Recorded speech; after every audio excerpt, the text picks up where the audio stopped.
Hi, everyone. This is Tammy with VA to VA, and we're so glad you're joining us today or even watching us later. We have a great topic to talk about today. Let me introduce first all of us, and then we'll get right in. I know we had a few minutes delay because of technical difficulties, but we're up and running and ready now. And if you have any questions, please put them in the chat, and we'll be happy to answer them for you as well. So I'm Tammy with Tammy's Office Solutions, and we do a variety of services, bookkeeping, digital marketing, virtual assistant services, as well as writing services. We are a multi-VA company, and of course we'll be talking about multi-VAs today, as well as subcontracting and some other things that'll help general business owners. And I have two other wonderful people with me. So go ahead, Lisa, introduce yourself, please. Hi, everyone. I'm Lisa Cole. I am the owner and manager of Augusta Virtual Assistants. We are a multi-VA team of professionals who offer attorney support, real estate support, internet marketing support, and general administrative support. We're based out of Augusta, Georgia, and we welcome you to our live mastermind today. Hi, I'm Jack Telemack. I'm with In Essence Virtual Assistants out of Newbury, New Hampshire. I offer administrative support as well as sales and marketing and graphic design. So that is the broad sweep of my services. And I'm also a multi-VA with one sales subcontractor working for me at the moment and hoping to grow from there. So that's the team. Excellent. Thanks, ladies. These ladies, we have grown close over the years of doing this, and so I'm just excited that we're a team together, and we enjoy it very much in helping you all with your multi-VA companies as well. So today we're going to be talking about VAs everywhere. How do we differentiate? As you noticed over the, it seems funny because in the years nobody knew what a VA was originally, and now everybody thinks, oh well, I can just become a VA and make money. Well, little do they know the work involved. But we do see a lot more VAs popping up, a lot more, especially in the US, the economy and things that have happened. Many people starting their own companies and businesses, including virtual assistants. And so, as that's wonderful to see. It's wonderful to see our field and industry grow, but it also means there's a little more competition, a little more out there. And we want to talk about that. We're going to talk about the 3 C's. We're going to talk about competition, collaboration, as well as a campaign. And so Lisa's going to get us started today talking about competition. Right. There is a lot of competition in the virtual assistant industry these days. Honestly, I find a lot of business owners are just finding out about us, and some have known about us for just a little while, but they're all surprised to know that virtual assistants industry started back in the mid-70s. So, about when the internet started becoming a little bit popular, and then especially more so as people began putting PCs in their own homes. So I wanted to start out talking as far as competition on how to stand out as a virtual assistant or virtual business owner. Being competitive in the virtual assistant industry does take strategy. There are so many skill sets that are offered in this day and age due to the fact that most businesses are online, and so much can be accomplished via the internet. Industries such as attorneys, corporations, small business owners, online retail stores, and more are able to utilize virtual assistants to help build and grow their companies for much less than hiring an employee. So standing out in a crowd that's large and diverse has to take planning and the ability to talk to your particular niche so that they will contact you and work with you. Don't offer everything under the sun, in my opinion. Be good at a few well sought after skills and market to those particular businesses that could benefit from them. If you're planning to build a team in order to offer more services, Either have them offer all of the same, such as paralegal, real estate, or medical transcription. Have everybody on the team specialize in that, and then you can just target and work with that particular industry. Or you need to just limit it to a few offerings, maybe 4 or 5. My team offers, like I said before, we help with paralegal support. We help with real estate support. We help with internet marketing support, which includes social media, website, even video. Mm-hmm. And then we help with general administrative, that can be data entry or follow-up or spreadsheets, things like that. So when I first started my company, I was offering everything under the sun, and a lot of it was just fluff to business owners. It was confusing, and they probably wondered how in the world we could be productive and be so good at so many things. So after about 2.5 years, I took an inventory and I narrowed things down a bit. And we get more contact, more clients that way, because we are focusing on less and getting even more clients that way. So that's why I suggest that.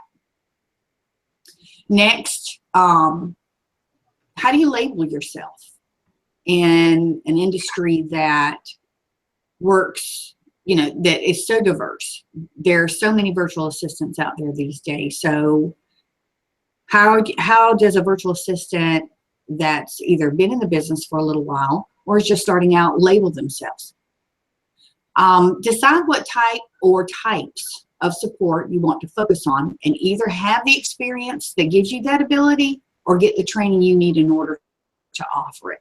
I come from a real estate background, so that's how I'm able to work with real estate agents. I have a paralegal on my team that has years of experience, so that's how I'm able to offer that.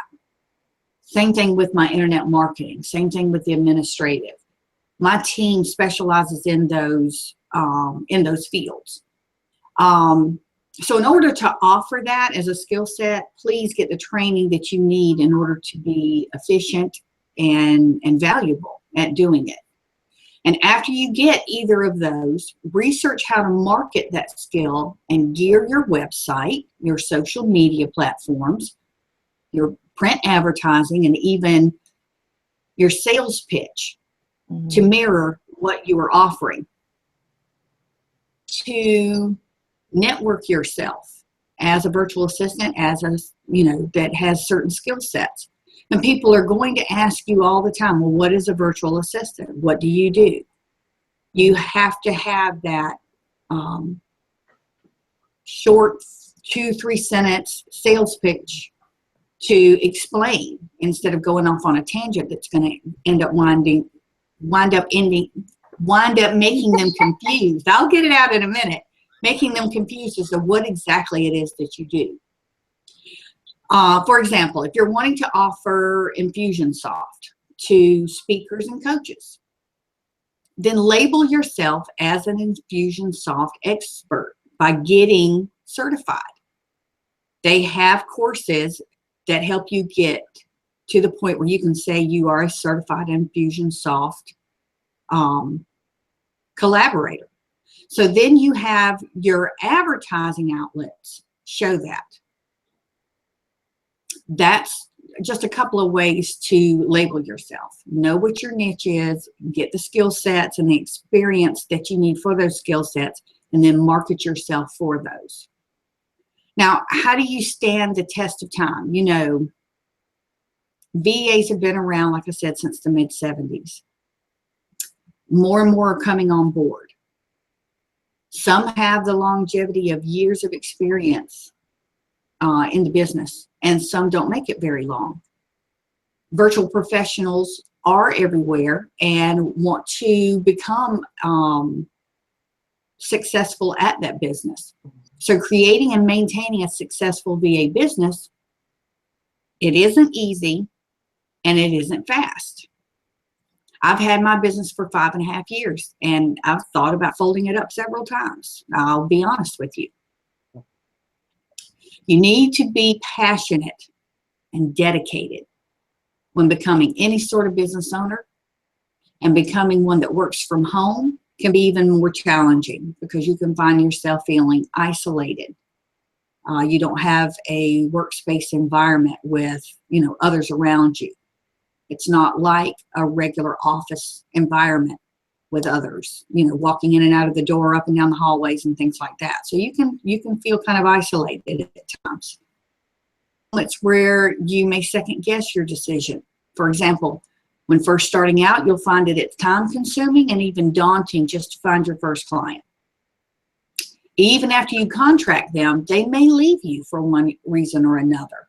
And that may, you'll have feelings of possible inadequacy, or did I say the right things? Did I do the right things? Just second guessing all the time. You have to dig your heels in and stay dedicated. There are also ebbs and flows in this industry. You'll have times where you're scrambling for income one moment, and others where you're feeling on top of the world because you have more work than you can take. Be looking out for those types of things.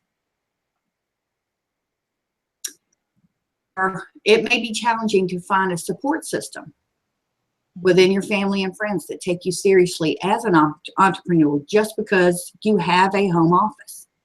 Mm-hmm. I mean, we hear it all the time where people say work at home, work at home. They even advertise, there are scams out there for work at home jobs. And you have to build some credibility that you are serious about doing this. Just because you have a home office doesn't mean that you're not credible or valuable to other business owners. You can find support online through virtual assistant groups. There's plenty of it. But those that are closest to you may find it hard to realize that you're very serious about it. So that's a challenge that you have to overcome as a virtual assistant, because you're working from your home and not everybody is familiar with this industry. If you It's truly interesting. Sorry, Lisa. Because I think a lot of us do struggle with that. It's always hardest with family members and close friends and stuff because they see the hard work, but at the same time you're home and they want to put other demands on you at the same time as well. Just a lot of different things. And some people don't realize the amount of work you can get done in a home office. And I think that is one of the challenges, that you talk about. It's interesting to discuss some of the challenges with being a VA and having to have the longevity. I think that's huge. Yes, because to the general public, number one, there's so many of us. And number two, there's so many business owners that still don't know about us. So you have to build that credibility. So in order to do that, you have to network. You have to dig your heels in. Like I said, you have to be dedicated and passionate about it. You have to take the ebbs with the flows and show those business owners out there that you are in it for the long haul. This is serious. This is your business. I have had a realtor walk up to me, I'd say in the last year, saw my name tag and said, "Oh, you're still doing that?" Unbelievable. But Unbelievable. A lesson. It taught me a valuable lesson of how important the credibility is. I do get asked, people that haven't seen me in a while, "Are you still doing that virtual assistance?" "Oh, yes, I've been at it 5.5 years." "Oh, I didn't realize it had been so long." Mm-hmm. So it's the visibility, the credibility, that's very, very important when you're starting up your own virtual assistant business. Mm-hmm. There are so many that still don't know we're around, and there are around but aren't really familiar about exactly what we do. Now, do you think, I'm just curious what your thoughts are. Do you think, because we network online as virtual assistants all the time, but do you also think that, I know there's value in networking in person, But where do you usually find the most value, I guess, for your time? Would it be online or in personal networking? You know, one to one in groups or Right. in person? I have to say the most valuable networking tool is the word of mouth through past and present clients. And those that I network with on a regular basis that have learned about what we do. They may not actually work with us, but they know that I've been around doing this for a while. And when they come up on other business owners that say, I'm working weekends, I'm missing time with my family, I wasn't able to go to my son's ball game because I had to work late, I had to get my books done, this and that and the other, they know those, what I call trigger words. They say, hey, I know somebody you need to talk to. Even, like I said, those that have not worked with us yet. So the word of mouth is and what I call referral marketing. Those that refer us works the best, and that works online and in person. But it just seems to be more punch when you're face to face. Absolutely. Now, I have made many connections on LinkedIn across the country and locally. But I have to say, in the 5.5 years, I get the biggest punch from those that with, because then those that I'm face to face with, even that I've worked with in the past. Can you repeat that? I'm sorry, I didn't hear what you said. Those who what? I'm face to face with. Oh, okay. Give the most punch. Thank you. Yeah. So if you truly desire to have your own business, offering clients an online skill that helps them manage their time, you will succeed. But you have to understand that the challenges that go along with it, it's not easy, it's not fast, it comes and goes. But you will have a skill set that is valuable to other business owners. Absolutely. Thank you. Yeah, I see all the time on Twitter that, I see these people put out there all the time, hey, I'm looking for some extra money. I'm going to do VA work. Does anybody need help? And I just have to laugh because I just think you just have no idea what it's really about, because, it's not about just quick picking up that extra money. This is a business, and it is a valuable, we offer great value to our clients. And so it's just funny to me when I see things like that where, you want extra money, become a VA, and I think, oh, you just don't have any idea. It's not quite that easy, but so many people think, oh, I'll just do that, and I know when I started this journey, I had no idea what I was in for, but I'm so glad. I love what I do. But, the other part of what we do, excuse me, is collaborate. And as a multi-VA company, that's our backbone. That really is our backbone. So that kind of brings us, if you're finished, Lisa, to the next section. Okay. And which is collaboration. And so we want to talk a little bit about that. And that, as I said, is the backbone of any multi-VA company. And please jump in, ladies, if you hear something. But, I thought about that and thought about, the collaboration piece with multi-VA companies is huge. There are many who are very skilled, but don't want to actually start a business, or just want to be that solopreneur and just help others or be a part, don't want to go out and have to get clients and attract clients and do advertising and all the multiple things that we do and the amount of time we spend in trying to obtain, new clients. And so a lot of VAs will rather work with another VA, and or they have a opening in their business, so then they want to, maybe work on a project or, long term with one of us. So collaboration is a huge piece. And I would also say that often people call it synergy, because it can be across different industries, even not just VAs. You might know somebody who does, like we all offer digital marketing or social media, internet marketing, or those terms, but you might know somebody who's really good at one piece of that. So, you find a synergy or a way to work together. And whether that's through bartering or actual, because sometimes you can barter services as well. And I've done that with clients before, or with actually, setting up the guidelines and contracts and everything else with the subcontractor. It's a client that they're working on. And I would say for multi-VA companies, most of the time we're using subcontractors. At least that's what I do. And where you put contracts in place, you have an agreed amount of money, there's definite structure in it, I guess is the word I'm looking for.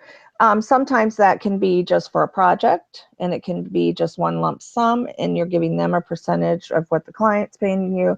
Other times it can be an hourly rate, and again, it's a percentage of what the client's paying you, and depending on how much of the project they're doing, if you're doing any of it, if they're doing it all. And then sometimes we have ongoing retainer clients, and we all love those.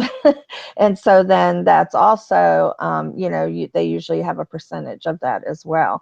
Some of the things, it's kind of funny when you look up talking about collaboration and that piece in business, and so many more people, even just general companies, are doing this, because when the healthcare system changed in our country, many of them, small businesses, could no longer afford to have in-house help. And so they went to hiring subcontractors and things. So you see so many more freelancers and subcontractors out there.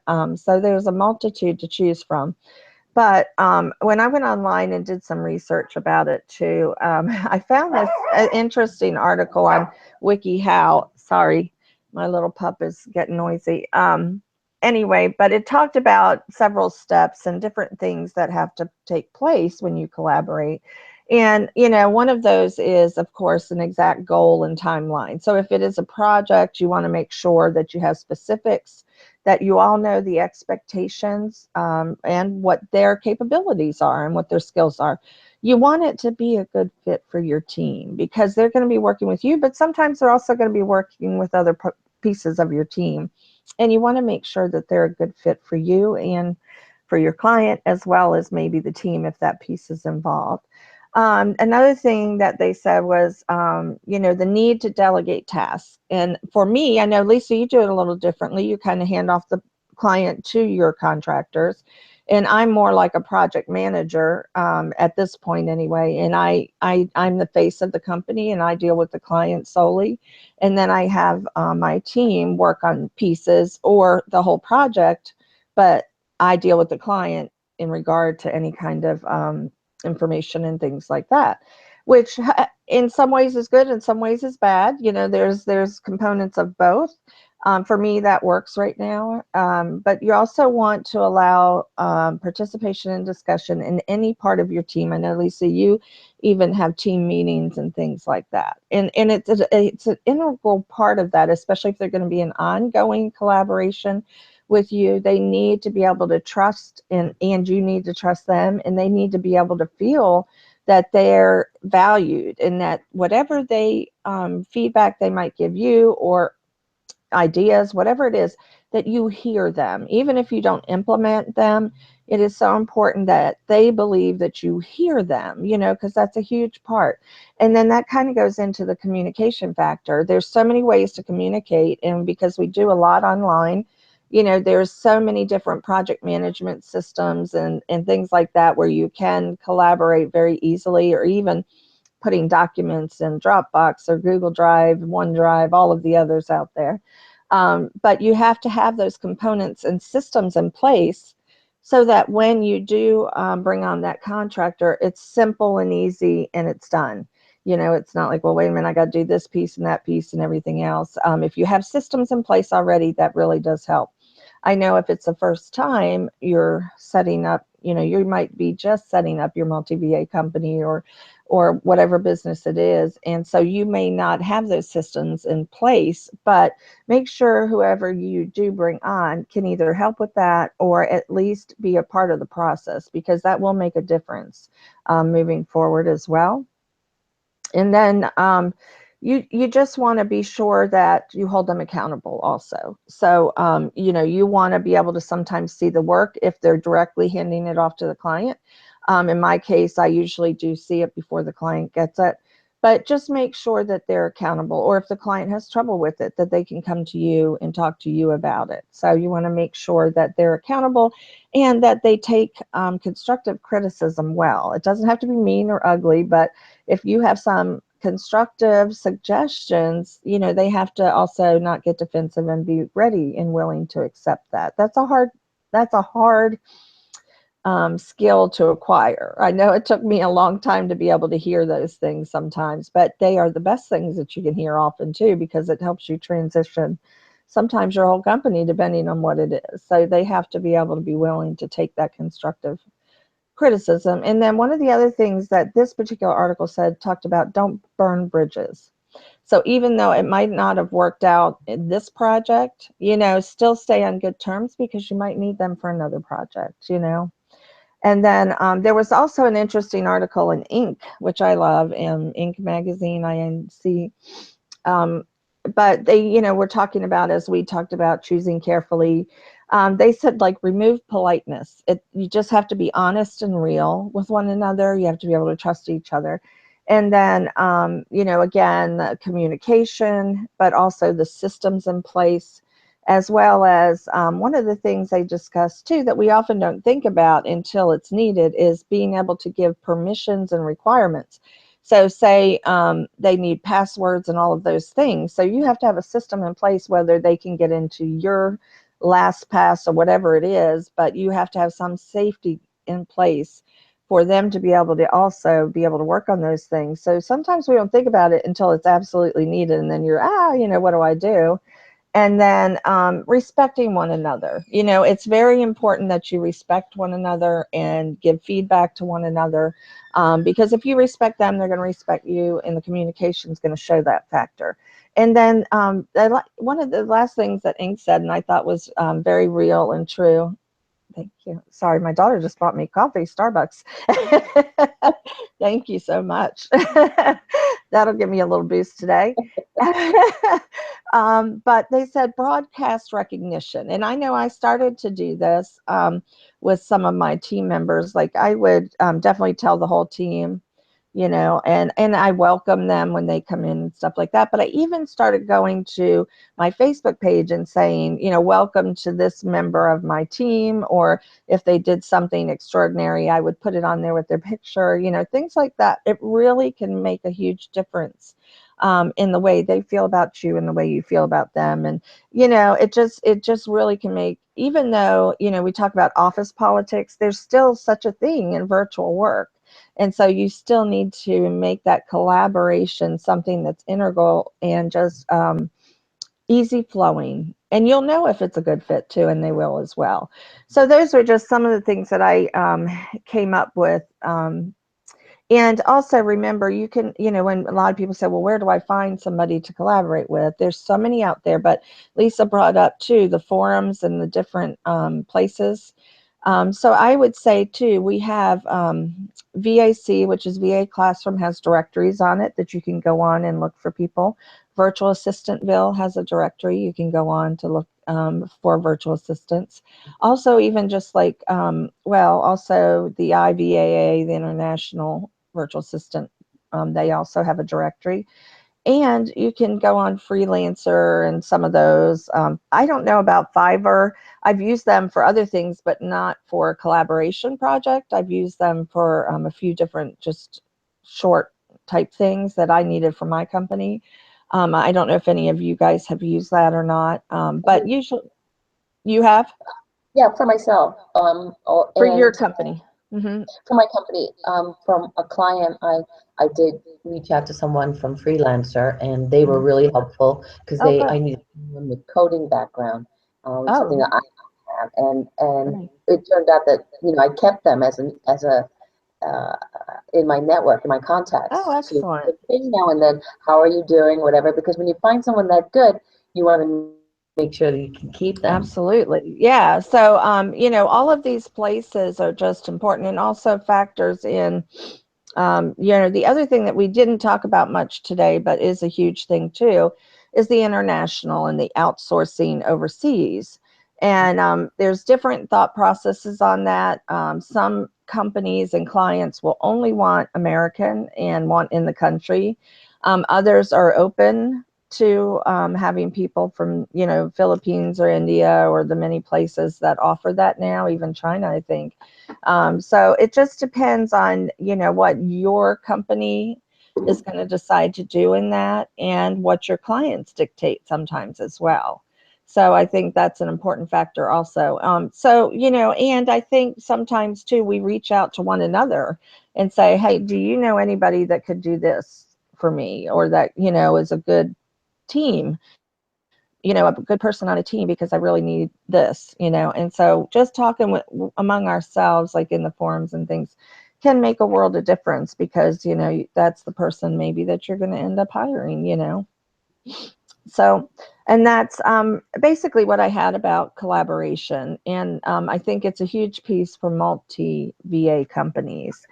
We couldn't survive without collaboration. And I see more and more companies and industries across the board talking about synergy and collaboration. So that's really good to see, you know, rather than just the competition, but it's about how we can work together rather than compete with one another. And I like that. And Hmm? a perfect example is how the three of us have collaborated to bring these issues to other VAs who are wanting to manage a team or already have a team. Like I said, you can feel very isolated at times. So I'm hoping, I'm very sure that with the three of us, and I thank you, Tammy, for contacting Nanette and I about this, that, you know, we're of value to other virtual assistants. Absolutely. Yeah. I think it was something that, you know, we just all recognized there was a need, and we were wanting to learn more ourselves and help one another, you know, each other as we walk through this road. And it's interesting because I think I've been in business the longest, but I wasn't a multi-VA company until the last few years. So Lisa's actually been a multi-VA company for much longer. And then Nanette was just stepping into that role. So it was very interesting. I think, you know, it was a great fit. Our collaboration was a great fit, and our synergy is really great because we all have different strengths. And I just love that, you know. I mean, you know, Nanette's great on the research and helping us with that part. And, you know, we just all have our different strengths. Lisa's great on pushing out the HOAs, and I like to do some of the graphics and setup and things like that. So it all works in the end. I mean, you know, and that's how it is with the team when you have collaboration. Everybody has a piece, you know, of the whole, and in the end, it becomes a beautiful picture, you know, of the puzzle put together. Right. So, and then if you guys don't have anything to add to that, or if you do, please do, because I'd love to hear more from you. But I know that Nanette's also going to, we're going to try and fit this all in, but there's so much to talk about, but campaigns. So, and that's one of our things that Nanette's going to bring us. Well, yeah, we spoke about what it entails about competition and differentiating yourself. And we spoke about collaborating because we're in a unique industry where, yes, we're all competitors to each other, but there's enough work and it's so regional that, you know, we probably don't, we don't have to worry. We're not huge, so we're not going to clash with each other. So if anything, the collaboration works well as VAs. You know, you get to know each other, and you get to know each other's, like, as you say, Lisa and Tammy, our strengths and weaknesses, and what your strengths are. You may be able to help me with a client, and or know someone who can. So that all works well. Then the other step is like when we were talking about it before, is how do you find clients and the need to niche yourself. Once you get to that point, and then you want to start marketing yourself, because like you said, Tammy, it's, you know, there are times where you're struggling for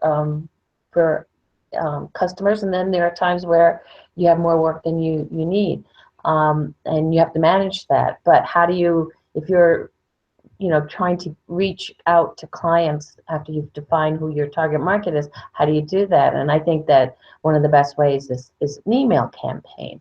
So, but with anything, there's always you know, best practices. So I just want to go over how do you even get started. So email best practices and email 101 basics. And an impact an email design can have on your success. Uh, the success of your campaign is really immense. And so a huge consideration needs to go into it, not only of the content, but the design as well, because that determines how, how many people open it and how many people are interested in coming back. So, the very first thing you want to do when you're starting an email campaign is to create a plan. You know, that's the very first thing. Create your plan on your email campaign. Meaning, how many times a month are you going to do this? Who are your targeted markets? Target customers that you want to reach. And if if you have expertise in like 4 areas, like I feel I do, I'm not going to do all of them. I'm not going to try to cover all those people in my email campaign. I may decide I'm going to focus on people who need administrative assistance, or I may focus on people who are looking for someone for marketing reasons, campaigns, marketing brochures, or doing an email campaign themselves and need someone to help them. So you want to make it very specific. To a specific type of audience. And you wouldn't blast it out to everyone. You may want to start small and have a small group of people that you want to send to and see how that works, especially if you're doing it for the very first time, because you don't want to overwhelm yourself. And also, it's a great exercise, not only to market yourself, but to see what works and what doesn't. So starting small is probably the best thing to do in the beginning. And then once you understand your plan, you go over what kind of content you want to have. That's really important. What are you going to say to these people? So you should write that out. You should jot down ideas on a daily basis, things that you could add to it. And you don't want to overwhelm them. You don't want to put everything in one email. You may want to put some really pertinent stuff in the beginning. That's going to capture them and make them want to look forward to emails going forward. And then once you have all that down and you know how many times a month you're going to be doing it and who your segmented market is, and after all that planning is put into place, now it's time to think about the design. And the design is really important too, because I've seen some really bad email campaigns come through. I get too much, and some of them I don't even bother to open up based on the subject line and the pre-header. I'm not interested, or I put it aside till later. So when you're designing your campaign, you want to really be creative and think about what your subject line is going to say, because that's really important in terms of engagement and getting people to open it up. And the pre-header is important because the pre-header kind of should complement the subject line and really want them to want to open it up and read more. It's sort of like a precursor of what they can expect in the newsletter. So you want to make sure, really think really hard about those two and how they complement each other. And when you're creating and designing your email, what are the things that you should be in the back of your mind and considering when you do this is brand optimization is crucial to your design. Every part of your email should be about your brand and your brand name in the from field. If you have an email address, it should be your brand email address. So if you have, like Lisa, you have info@augustavirtualassistant.com, that should be there. And placement of your logo is really important. You don't want to overwhelm people with. It has to be. It should be highlighted in the proper place. Again, I talked about your subject header and your pre-header. That's going to determine a lot of hits or opens that you get. But you want to be really don't do what a lot of tried and true, tired old things have been done in the past, like capitalizing everything or using funny fonts. That's just going to be seen as spam. In fact, the programs that are built like within the browsers and other systems have filters now to take those out and put them in junk mail. So you don't want to do that. what you want to do is think of subject line strategies that increase your open rate, like how-tos. Short subject lines are more inviting than something very long, so think about that. Especially because these days, when you're doing an email campaign, people may be opening them up in their mobile phones. And so you want to think about that when you design your newsletter, that not only is it going to be opening up on someone's desktop or laptop, but they're going to be opening it up in their mail, in their iPhone or Android. So how that looks there is going to be important. So short lines are inviting. And always, always, always have a call to action. You know, you want them to you want to convey a sense of urgency. You want them to want to go to your website or ask for more information. So you want to make sure you have a call to action. Your subject line could be topical, so it could be something trending, a subject matter. So that's another thing that you could think of. Um, you could you could try to be humorous, have a humorous subject line, but that could be tricky. You know, someone may not have your sense of humor. So, but if you pull it off, it could be really successful. And always be personal. Try to personalize. It's best when there's a real relationship with the reader, you know, when there's something that connects them. So don't be afraid to be personal. And so those are some of the subject line topics or strategies that you can use in your website, in your newsletter. Nanette, Yeah. I also noticed, excuse me, I also noticed lately, or I guess in the last 6 months or so, that a lot of the subject lines now have my first name in it even. It's not when I open it. I mean, it's Yeah. still there when I open it too, but now they're putting your first name, like Tammy, blah, blah, blah, blah, you know, did you know Tammy, blah, blah, you know. And I thought, well, that's getting creative as well, because they make it like they know you personally. And I think, And, wait a minute. and that's a Yeah, good thing to do because yeah, that's personalizing, and yeah. so that makes people want to open up. Well, they know me somehow, you know. So makes you interested to open it up. And when you design it, typically the ideal width of an email should be anywhere from 500 to 700 pixels. So that's the ideal width, and typically it should be horizontal as opposed to it should be vertical as opposed to horizontal. So those things kind of help in terms of when you're designing it. Think of that, and have a mix of text and images. People, if they see too much text, they're not going to read it. You don't lose them. But if you complement what you're saying with pictures, it's going to keep people interested. So you want to have a nice balance of the two. You never want to put too much words in because you have that much to say, you know, really lose someone's interest. So be careful on that spot, on that thing.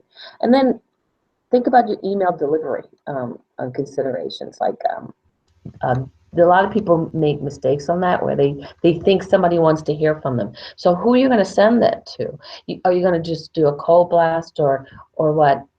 For me, you can start with your existing customers. It's a great reminder to them of your offerings.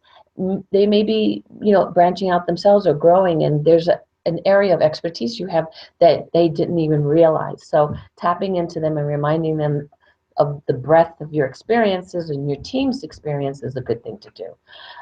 If you're just getting out there and you're trying to find customers and you're trying to do a blast to introduce yourself, you know, what I would typically do is, you know, if you don't have people hitting your website, you have low website hits, so you don't have a lot of contact information, you know, signing up for what I did. I signed up for certain different groups where people actually request information on virtual assistants or put out a request for business. And I take their name and their email because these are people actually looking for people like me.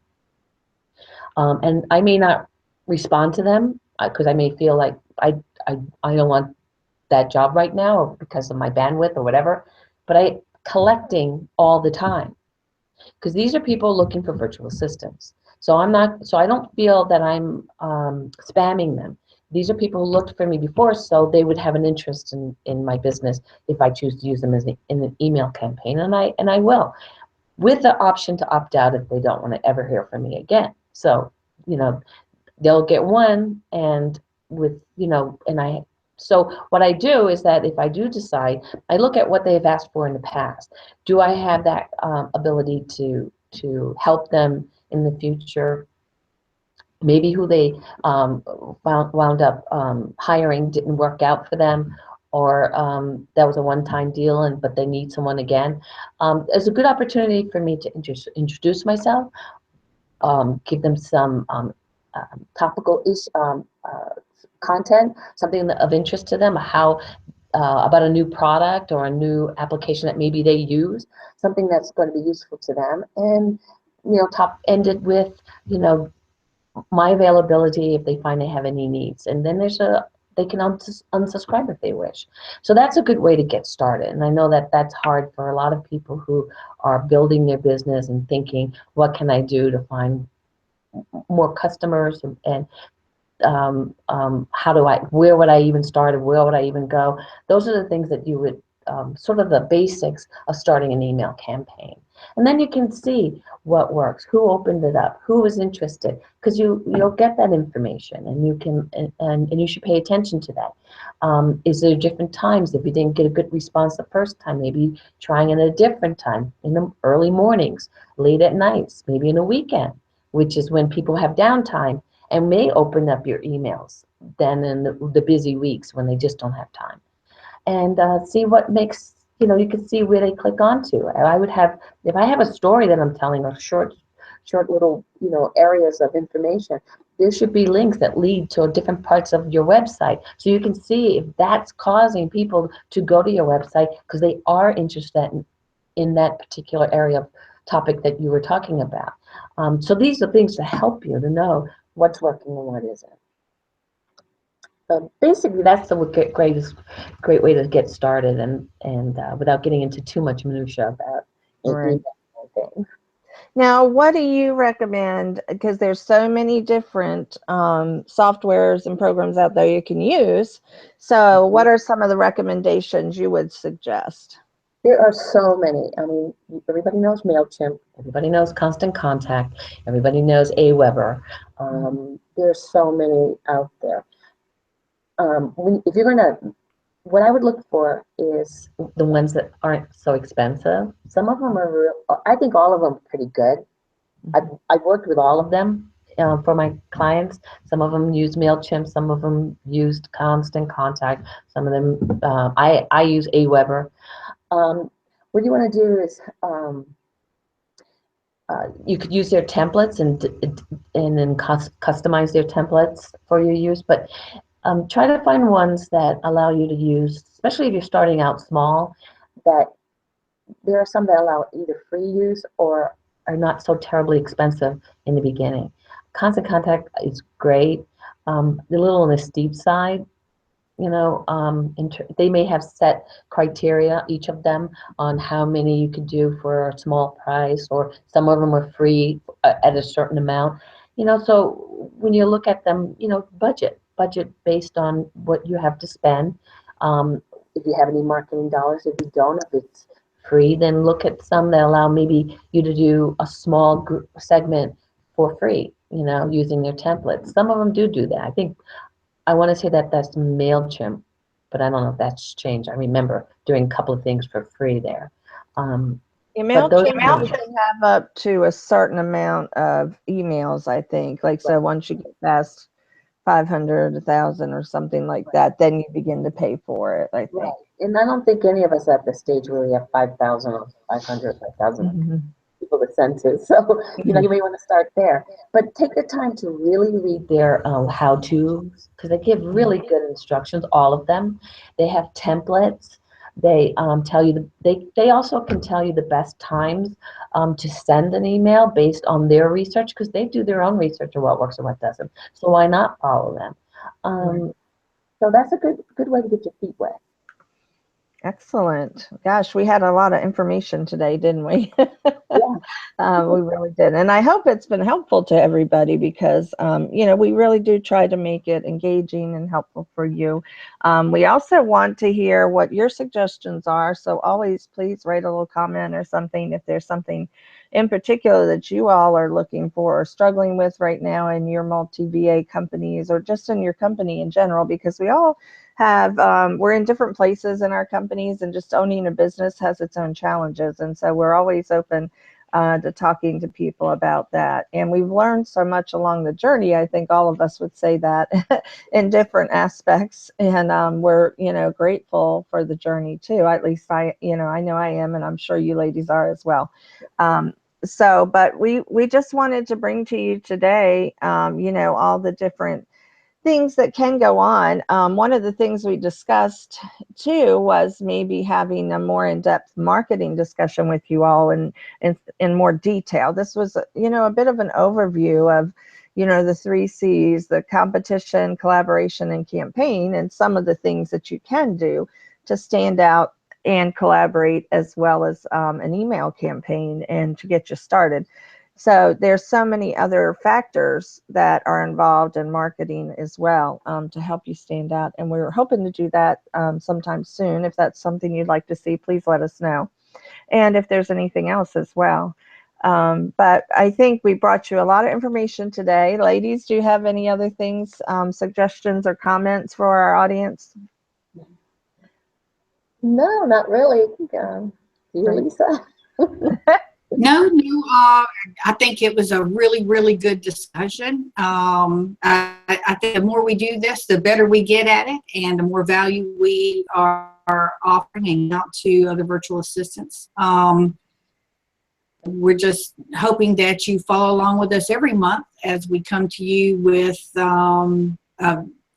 various amounts of industry news and tips and things that help with your business. And if you have any suggestions of things that you want us to talk about, just please send an email to Facebook, or right here on YouTube, or or send us any contact information on our VA to VA website. Yes, and our website is va2va.com. That's VATOVA.com. So please look us up there. Also, subscribe to our channel so that you will know when we're going to be having another event, another one of these live events, so that we can hear from you as well. So I think we're at the end of our time, but we appreciate all of you watching, and those who watch later too, because we know there's a large audience that does that later, and we just really want to thank you and appreciate that very much. It does take a lot of work, getting ready for these. We get together ahead of time and do all kinds of things also to prepare. So we just appreciate you watching, and we hope it's useful for you. And this is Tammy, Nanette, and Lisa, and we're just very thankful for you all, and hope you have a wonderful Thanksgiving. And we'll probably see you after the holidays in January. May you have a blessed time with your families and loved ones during that season. Bye-bye, everybody. Hi. Bye-bye. And Nanette, you have to take us off, please.